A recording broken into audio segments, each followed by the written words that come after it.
Quentin, est-ce que vous pouvez vous présenter? Oui, alors bonjour, je m'appelle Quentin Lab. J'ai repris le restaurant Le Rouge Ardoise le 1er octobre 2018, il y a un petit peu plus d'un an. Quand j'ai commencé la cuisine, mon objectif a tout de suite été de monter mon restaurant. Il m'a fallu d'abord engranger de l'expérience à travers des chefs et des établissements étoilés pour lesquels j'ai travaillé dans mes débuts. Puis je suis parti en voyage, attiré par le voyage et parce que dans mon enfance j'ai beaucoup voyagé avec mes parents, j'ai tout de suite voulu aller travailler à l'étranger. Je suis par exemple passé en Nouvelle-Zélande, en Polynésie, à Bora Bora, en Indonésie.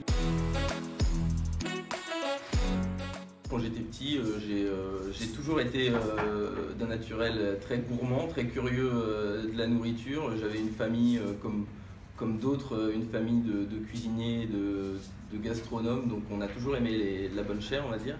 Donc ça c'est assez, j'étais quand même un peu prédestiné à faire de la cuisine parce que quand j'étais petit, je me retrouvais souvent face à ma dinette à sûrement m'inventer des histoires et des recettes déjà à l'époque. Après pas mal de visites de fonds de commerce, j'ai trouvé Le Rouge Ardoise. J'étais très accroché par cet établissement et je voulais concrétiser ce projet. J'ai souhaité être accompagné par un professionnel. Donc Marion est intervenue au tout début de cette aventure parce que après avoir trouvé le fonds de commerce du Rouge Ardoise, beaucoup de questions se sont posées autour de la concrétisation de ce projet.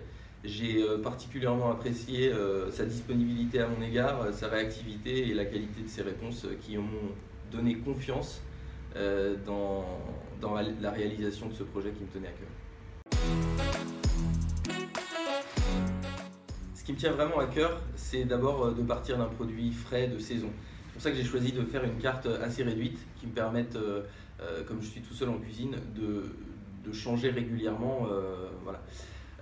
Après, chaque cuisinier a sa signature, a sa personnalité qu'il a construit à travers ses expériences. Moi, comme je vous l'ai dit auparavant, c'est mes voyages, c'est cet intérêt pour une cuisine du monde.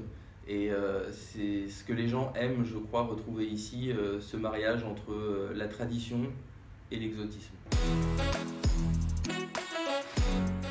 J'ai des rêves qui tournent principalement autour des mêmes bases, la nature, la cuisine. Si un jour je pouvais avoir mon établissement, je pouvais accueillir des gens, les héberger et leur concocter des bons petits plats avec les fruits et légumes que je cultive moi-même, ce serait une vraie concrétisation de mes rêves.